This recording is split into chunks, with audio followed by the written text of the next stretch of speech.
Bom dia, sejam bem-vindos à teleconferência da EcoRodovias referente aos resultados do terceiro trimestre de 2021. Agora, gostaríamos de passar a palavra à senhora Andréa Fernandes, que fará os comentários sobre os resultados do terceiro trimestre de 2021. Por favor, senhora Andréa, a senhora pode prosseguir. Bom dia, sejam bem-vindos a mais uma teleconferência do Grupo EcoRodovias, hoje referente aos resultados do terceiro trimestre de 2021.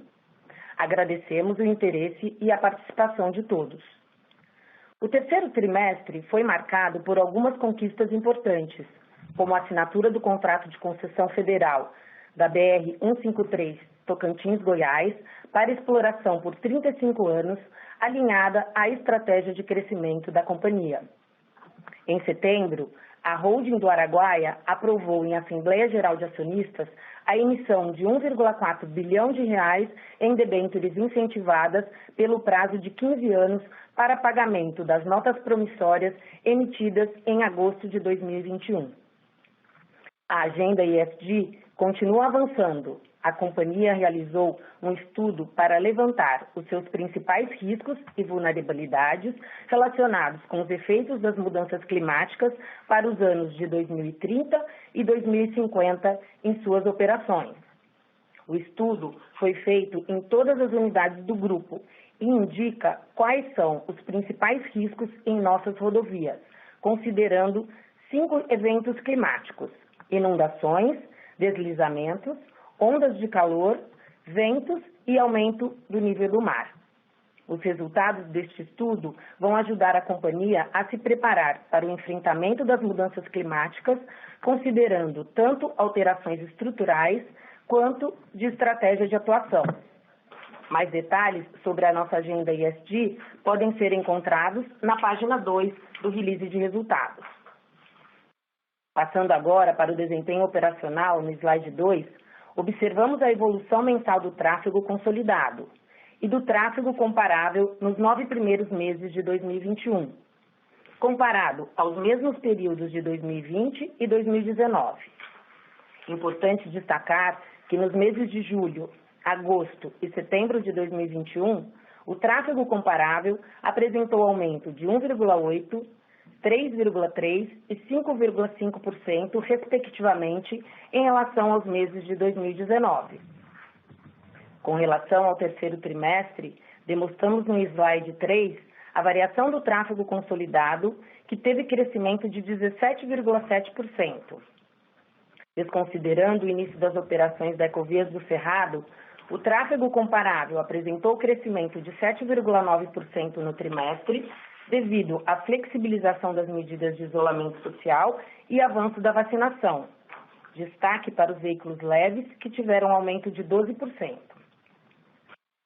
Em relação ao desempenho financeiro consolidado do grupo, apresentamos no slide 4 a evolução da receita bruta, que aumentou 19,3% no terceiro trimestre.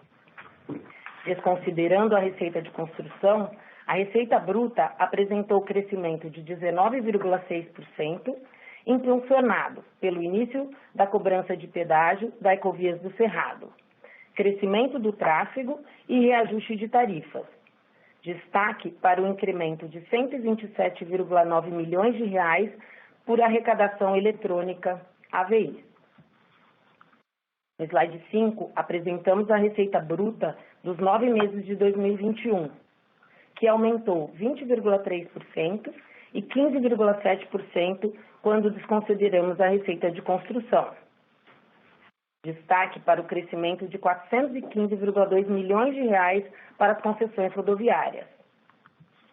No slide 6, a receita líquida, excluindo a receita de construção, cresceu 19,7% no trimestre, e o custo caixa ajustado totalizou 285 milhões de reais. Este aumento do custo caixa deve-se principalmente ao incremento em pessoal, em função do reajuste salarial em março de 2021, provisões para a desmobilização da Ecocataratas e Ecovia Caminho do Mar, devido à finalização dos contratos de concessão em novembro de 21, crescimento das operações do Ecoporto e a normalização dos gastos com conservação e manutenção em 2021. No slide 7, o EBITDA ajustado foi de 636,4 milhões de reais no terceiro trimestre, 20,6% acima do terceiro trimestre de 2020 e a margem EBITDA de 69%. O EBITDA ajustado dos 9 meses de 2021 foi de 1,8 bilhão de reais, conforme slide 8. No slide 9, apresentamos a evolução do lucro líquido no terceiro trimestre de 2021, com aumento de 72,1 milhão de reais em relação ao terceiro trimestre de 2020. O lucro líquido foi impactado principalmente pelo aumento do EBITDA no trimestre e pela reversão de multas do Acordo de Não Persecução Civil no terceiro trimestre de 2021, em função da não homologação, conforme divulgado pela companhia em setembro. O lucro líquido dos 9 meses de 2021 atingiu 359,1 milhões de reais, conforme demonstrado no slide 10. Em relação aos investimentos, no slide 11, o CAPEX no terceiro trimestre de 2021 foi de 892,8 milhões de reais, considerando o pagamento da outorga da Ecovias do Araguaia no valor de 357,5 milhões de reais. Destaque para duplicações e obras de conservação de pavimento na Eco 135, Eco 050 e Eco 101, e obras de conservação especial de pavimento na Eco Cataratas, Ecovias do Cerrado e Ecosul. No slide 12, encerramos o trimestre com dívida líquida de 7,3 bilhões de reais, aumento em relação ao trimestre anterior, principalmente em razão da emissão de notas promissórias pela Holding do Araguaia no valor de 1,4 bilhão de reais. Os recursos da emissão foram destinados ao aporte de capital na Ecovias do Araguaia e posterior depósito de 1,1 bilhão de reais na conta reserva e pagamento da outorga de 357,5 milhões de reais. A alavancagem, medida pelo indicador de dívida líquida EBITDA ajustado, foi de 3,1 vezes, comparado a 2,6 vezes no segundo trimestre de 2021. Seguindo para o slide 13, encerramos o trimestre com saldo de caixa de 3,4 bilhões de reais, que representa 0,7 vezes a dívida de curto prazo. Em 2022, os vencimentos totalizam 4,2 bilhões de reais e estão distribuídos da seguinte forma: 1,1 bilhão de reais na Ecorodovias de Infraestrutura e Logística, 592 milhões de reais na Ecorodovias Concessões e Serviços, 962 milhões de reais na Ecovias dos Imigrantes e 1,4 bilhão de reais na Holding do Araguaia, cujo pagamento será realizado com a emissão de debêntures incentivadas com prazo de 15 anos. No slide 14, temos as alavancas de crescimento da Ecorodovias. A capitalização da companhia no valor de 1,7 bilhão de reais, em conjunto com parcerias em futuros leilões, projetos target que já tem geração de caixa no D0, alongamento do contrato da Ecovias dos Imigrantes, distribuição de dividendos adequada ao ciclo de crescimento e geração futura de caixa, nos deixam confortáveis quanto à capacidade financeira e competitiva da companhia e permitirão a busca de oportunidades de investimento no mercado rodoviário brasileiro. No slide 15, demonstramos os principais marcos das entregas da Ecovias do Araguaia, desde o vencimento do leilão em abril deste ano. Realizamos o financiamento pela Holding do Araguaia para o pagamento da outorga e depósito na conta aporte para o cumprimento do contrato de concessão, realizados entre agosto e setembro.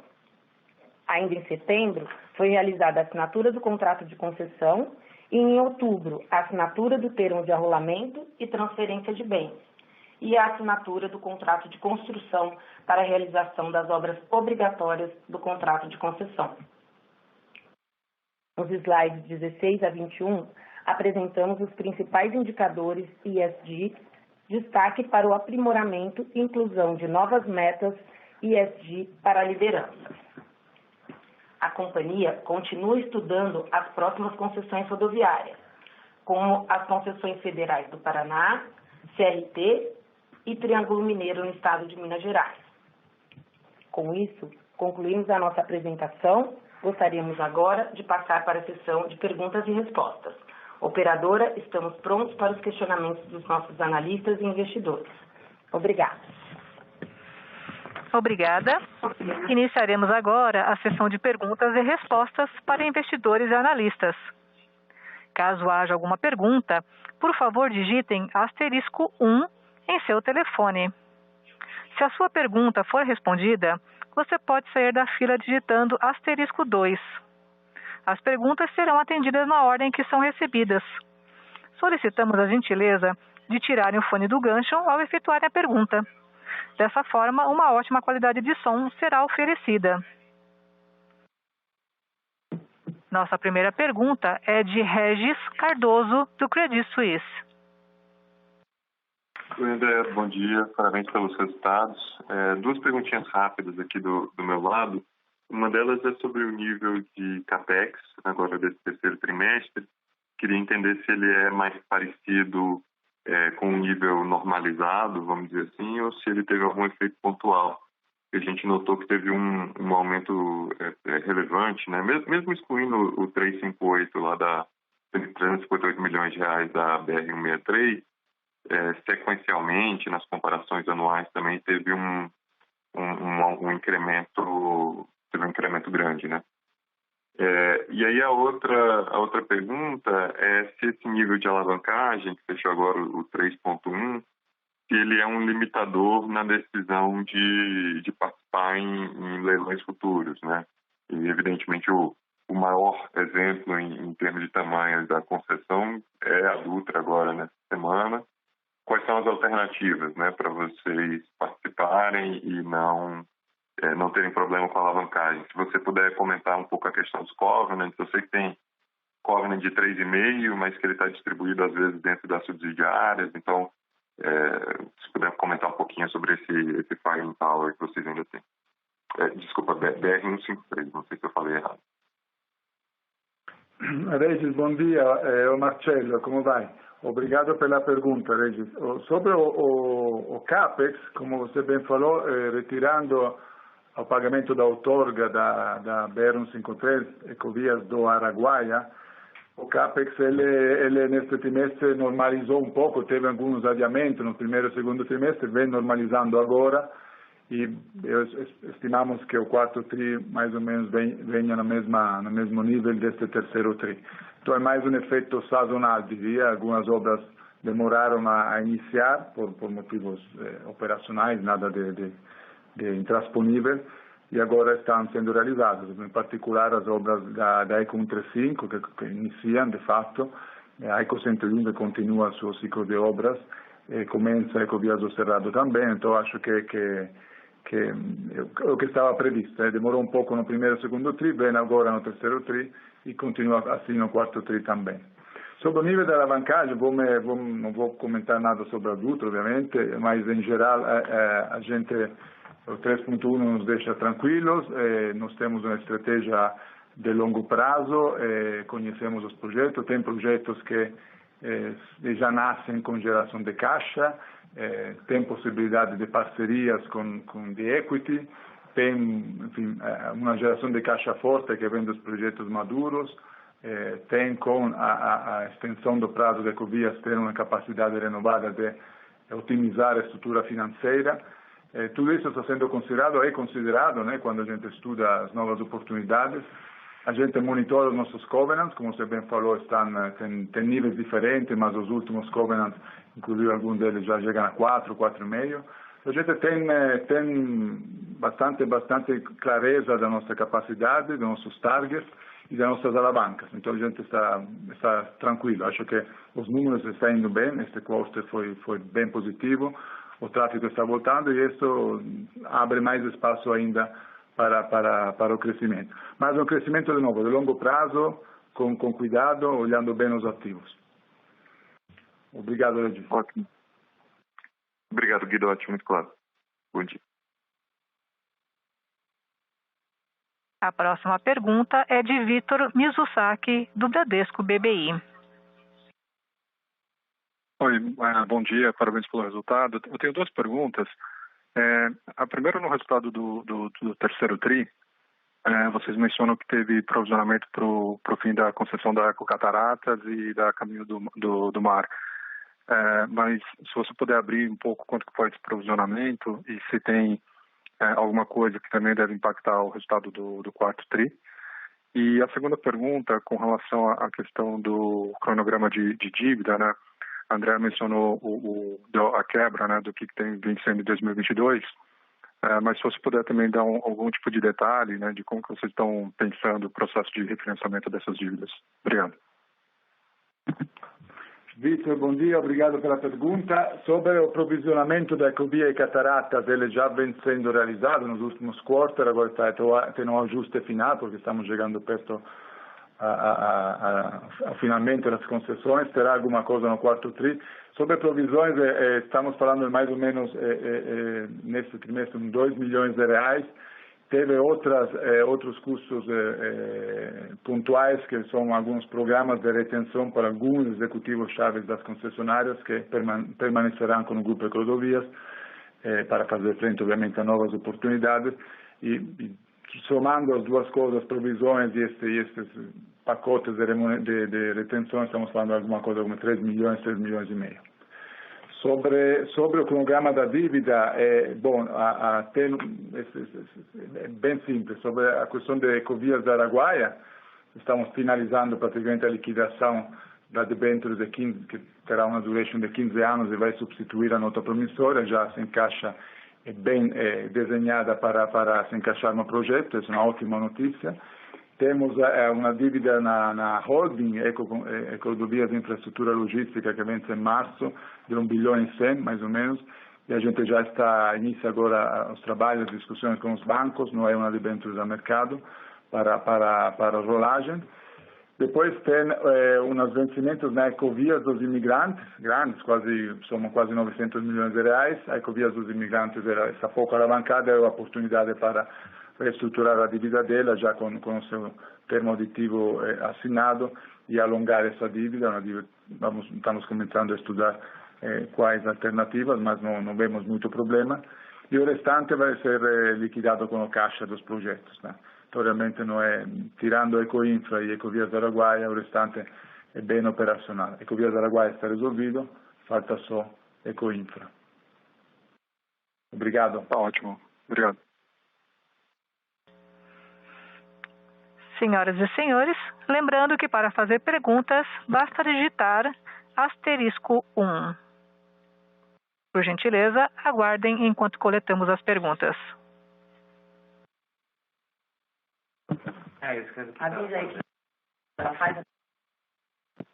Tem uma pergunta, acho que no via web, não sei se a gente quer ler a pergunta e responder.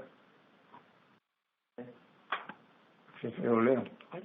A pergunta queria perguntar sobre o CAPEX. Vimos esse ano um aumento muito expressivo do asfalto, aço e outros metais importantes para a manutenção e CAPEX das estradas. Existe algum risco de revisão para cima do CAPEX? Como contornar essas altas nos custos?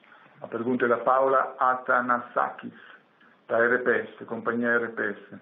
Paula, obrigado pela pergunta. Nós já estamos, obviamente, você já viu no nosso quarter release que atualizamos pela inflação toda a nossa base de CAPEX, já uma inflação que vem crescendo, então acho que já a base está sendo ajustada. E, obviamente, a gente monitora o andamento dos preços dos principais insumos. O principal para nós é o CAP, que compõe a material bituminoso para os asfaltos. E obviamente, está tendo um aumento, mas entendemos que é um aumento pontual, vai talvez afetar algumas obras, algum CAPEX pontual do ano 21-22, obviamente não é um impacto que se leva para toda a curva futura do CAPEX, até porque a gente, como a gente sempre menciona, tem alavancas internas para eventualmente evitar grandes consumos desses insumos em momento de alta e eventualmente utilizar soluções técnicas diferentes.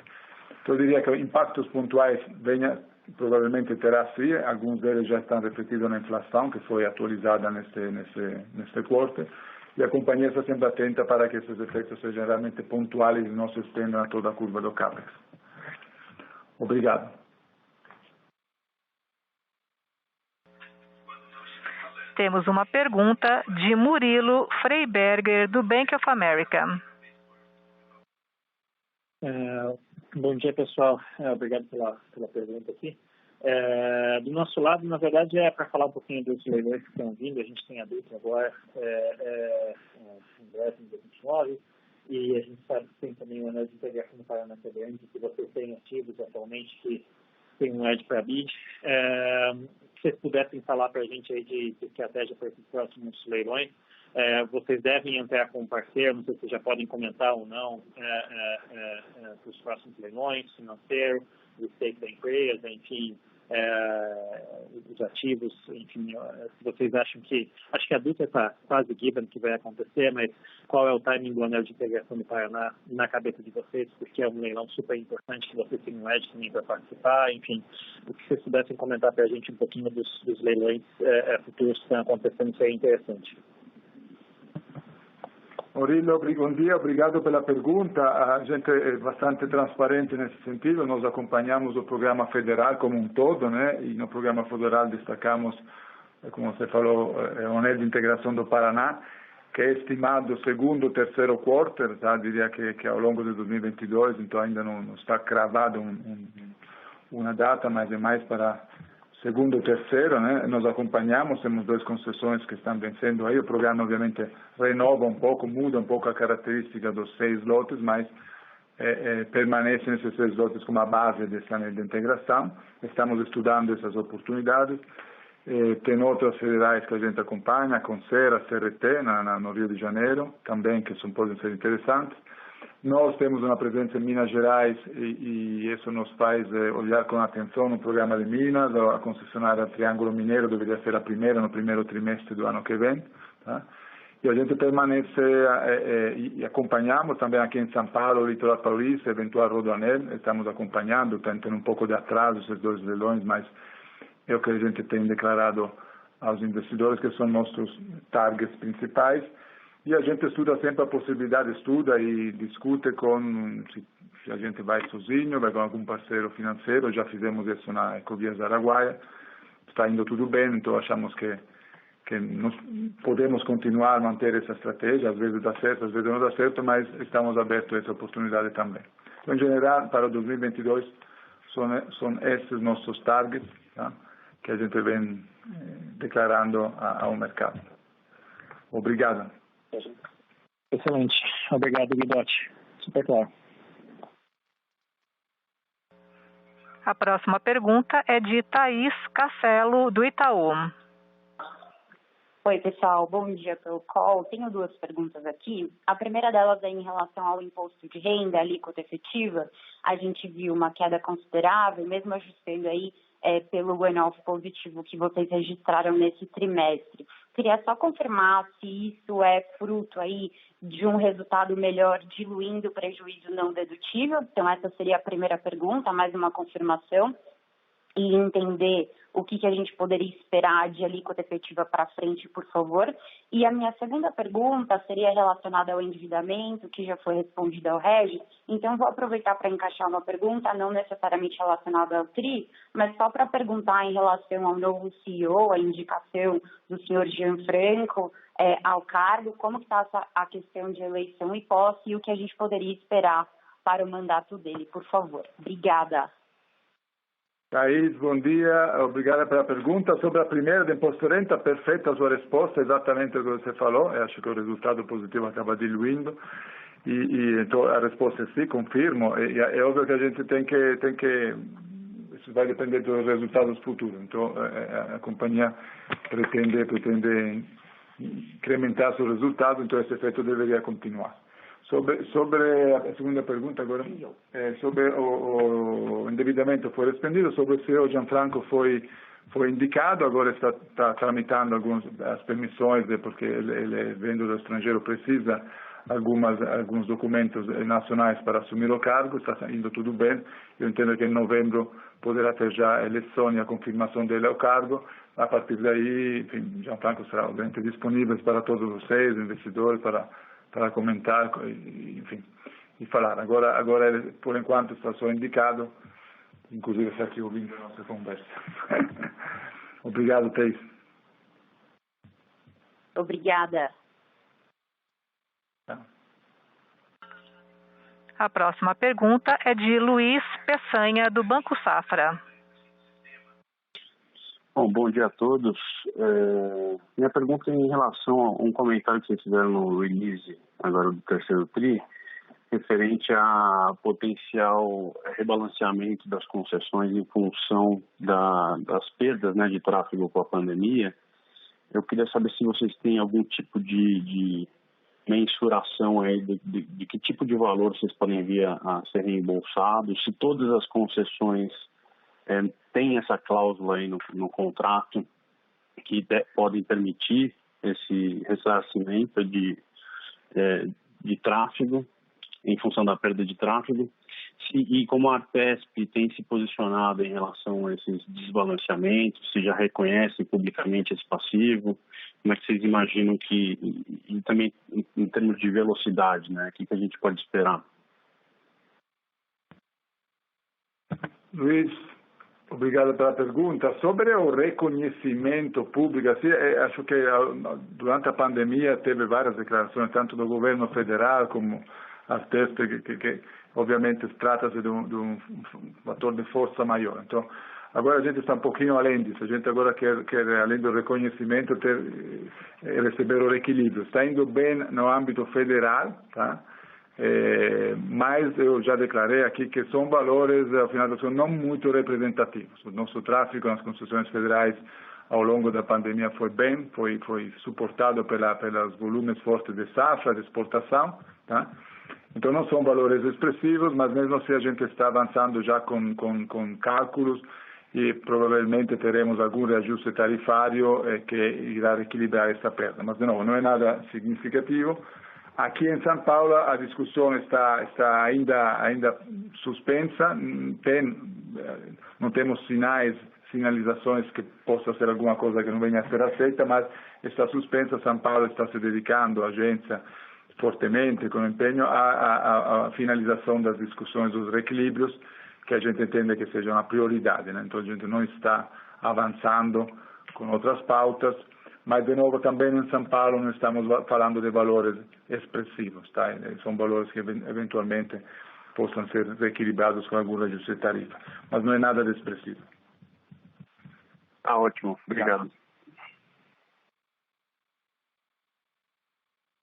Encerramos nesse momento a sessão de perguntas e respostas. Gostaria agora de devolver a palavra à senhora Andréa Fernandes para suas considerações finais. Eu agradeço a todos a participação no call. Eu e o meu time estamos à disposição para qualquer dúvida. Obrigada, um bom dia a todos.